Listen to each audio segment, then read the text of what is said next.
Well, one mum from Tetbury was pretty worried about her son's eczema. Obviously, lots of children have bouts of eczema and they grow out of it. But George Bridgman Sutton's eczema was so severe that it covered his entire body. Well, nothing seemed to work, so Mum Susie did something radical. Now, most people would be like tracing the internet or trying to go to all the chemists and things or the doctors. No, she actually created her own all-natural treatment. So what was the outcome? Well, she's on the line with me now, along with George, who's now in his early 20s. Hello, good afternoon, both. Hello. George, I think I'd start with you, really. So tell me what you remember about your eczema, at its worst. It sounds really uncomfortable, really grim for you. Well, I've always had it since birth. When I was born up in Yorkshire, I was essentially born with it. And it got a little better when we moved away to California, but having returned to the UK, it started off just on my arms, but then, every single month it just seemed to be like a double in size. Until a little over a year ago, I was covered head to toe. I had it on my feet all the way up to my forehead. Gosh. And, there was, as my mother will recall, I looked like a burn victim all over. Gosh. I had crusty face and everything, it'd be oozing. And it was, I don't know how I dealt with it then. And I was as cheerful as I was at times. But, after a year of not really having to deal with it, I look back on some of the photos that we actually have, and when my skin flares up on the very rare occasion now, I don't know how I dealt with it. No, I mean, the itching, the pain, and feeling awkward, I guess, because as you say, it was just all over. It's when it's with your skin, it's really hard to get away from it. Which is one of the things, is there's no getting away from it. If you can't go hide in your bedroom because you still see it, you still feel it. There's no going to bed and sleeping through it because you itch all night. Yes, and there's the heat of the bed, I suppose, isn't it? That doesn't help at all. Either. No, for sure. So, Susie, as a mum, it would have broken your heart, wasn't it? When all you want to do is do something to make it better for George. It must have been very hard for you.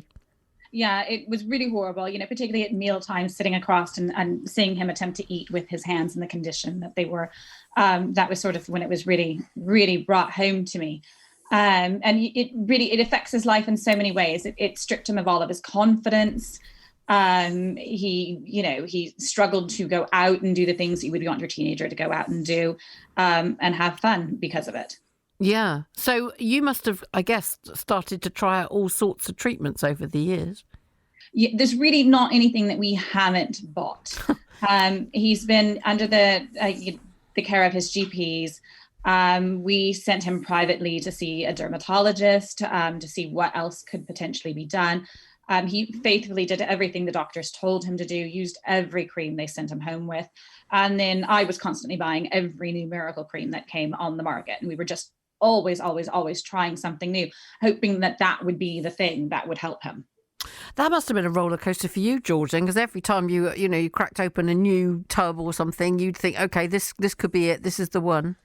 Well, yeah, it was. So there'd be numerous things I'd try, and it would get better for a few weeks, and I'd start to have a bit of healing, and it gets your hopes up, and it all comes crashing down as something that stops working. And then next thing you know, it's all back all over you again, and that was pretty soul-crushing, to be honest. I'm sure it was. Yeah, absolutely. Did you ever get to the bottom of what had caused it, George, or did you understand, there were certain experiences, whether it's temperature or your emotional state, was there anything that you could see a pattern of what would flare up? Pretty much everything, to be honest. Stress sets it off. Allergies set it off. Touching the wrong thing will set it off. Getting it wet in the rain can set it off. There's a million things that I found have set it off, and I was really hoping, I would eliminate something from my diet or maybe change my bedding to bamboo. And that would be the magical thing that fixed it. But unfortunately, there's no one magical thing that was setting it off. I was just thinking, everything. Sure, and I was just thinking, having come from California to the UK, when if rain is, this is not good. This is not good. If the the water is not going to help you either.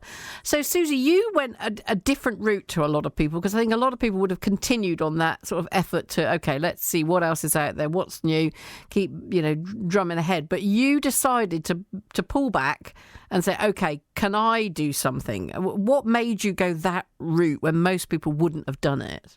Well, nothing else was working, so I didn't really have much to lose at that point. I'm a natural foods chef as well, so I understand sort of nature's ability to help out with the healing. And it literally just came down to we had nothing left to lose. He'd had a particularly bad turn due to a food allergy. It set off his skin so severely that I had to sit up all night with him because the doctor wasn't sure whether or not he would go septic before his antibiotics kicked in. So I had to monitor his temperature and things. And I spent the night reading the labels on all the discarded creams in his room and Googling what this was, what was going on.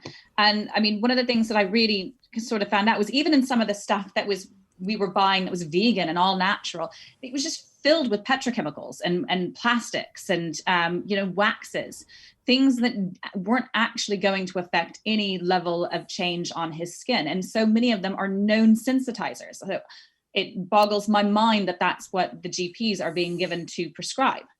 They have absolutely no ability to help him in any way, shape, or form. So having sort of made my own skincare for quite a long time, I just, we had nothing to lose. And I told George, I'm going to start playing around with things and researching. Gosh, so much research.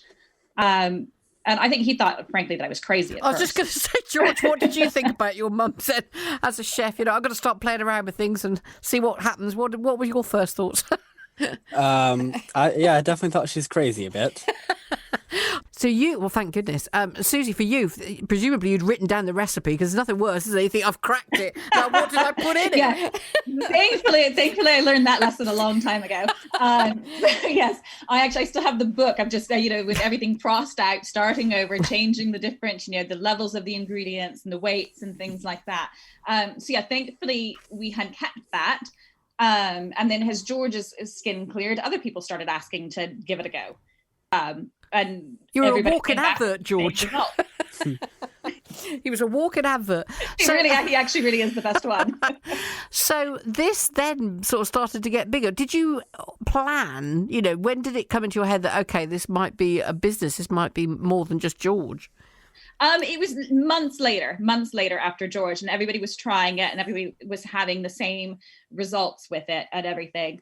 And we kind of realized that, we have something and that, so many people have had the same experience that we have had with eczema. It is so common. We hear about it all the time where somebody has said, that they have suffered for 20 years and nothing has made it better. And we realized that, we could not only have a viable family business, but we can actually help people. Well, you've called it Thunderbird Skin. So why Thunderbird? Where does that come from? Well, as you can potentially tell from my accent, I'm an American. I'm from Northern California. I'm actually indigenous. I'm a member of the Maidu tribe. Oh, wow. So I grew up with a very large grounding in our culture and our history with my grandmother. And for us, the Thunderbird, it's a healer, it's a protector. And then also, funnily enough, I have a big orange horse whose name happens to be German for Thunderbird.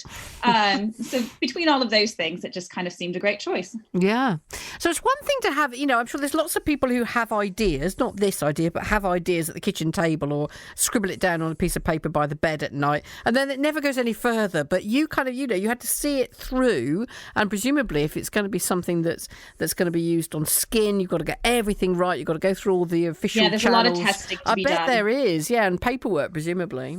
Yeah, there is. I mean, there was, thankfully my husband's an engineer in project management. So he was sort of really able to kind of map out a plan for how to turn this into a viable business and the different hoops that we had to jump through. Thankfully, with being a chef, a lot of the other stuff that we have to do, it's essentially just another version of what I already do and, and what was my day job. For you, George, life-changing wouldn't be the understatement, really, I guess. Yeah, definitely. Again, I can do so much more of my life that I couldn't. I was constantly telling my friends, no, I can't go out and do this. No, I can't go out and do this. And I literally had to use one time that, no, I can't go out, walk the dog. It's raining too much. I'll set off my eczema. And now I can go out with my friends. I'm not worried about it.